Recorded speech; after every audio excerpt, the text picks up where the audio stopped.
Ever since Gabriel Boric came to power, Chile has emerged as a strong ally of the United States.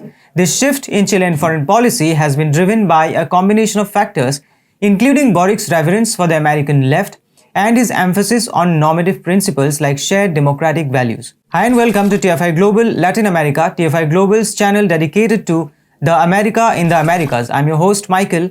If you're watching us on YouTube, please subscribe and press the bell icon to get all the latest updates. If you're watching us on Facebook, do like, share and follow the page. Left-leaning Latin American nations still advocate for orthodox Marxism, following emancipatory politics and redistributive policies. The dominance of identity politics is nowhere to be seen. However, Gabriel Boric, the new Chilean president, is an aberration to this, as he is trying to impose the complexities of the American left in his nation, which is completely alien to such ideas. Such is his admiration for the woke ideology of the Democrats that he is leaving no stone unturned to please his American overlords and prove that he is one of them.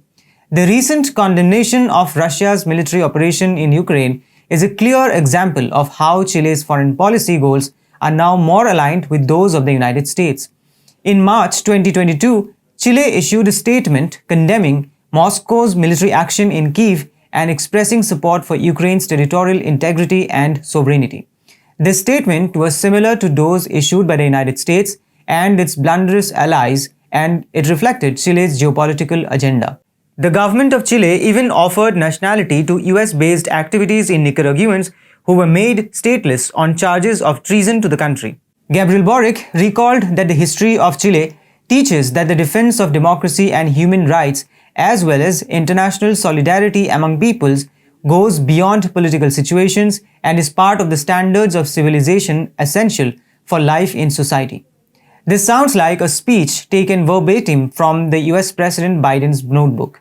If this was not enough, the Chilean government has now agreed to use its own military to serve American interests.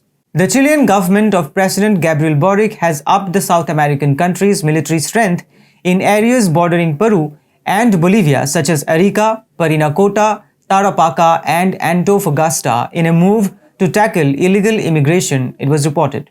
The Chilean military has been entrusted with a mission to restore control over the next 90 days in a region flooded with migrants, mostly Venezuelans, who arrive in precarious conditions and in numbers so high that the social aid organizations trying to help have collapsed.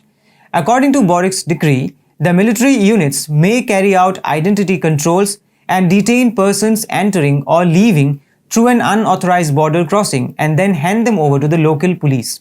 While this is the official line, there's a nefarious game hidden behind this immigration rhetoric. Let me explain. Bolivia has both historically and in present day been a huge thorn in Washington's flesh. After Evo Morales was removed in a US-backed coup, Jeanine Áñez became the president of Bolivia.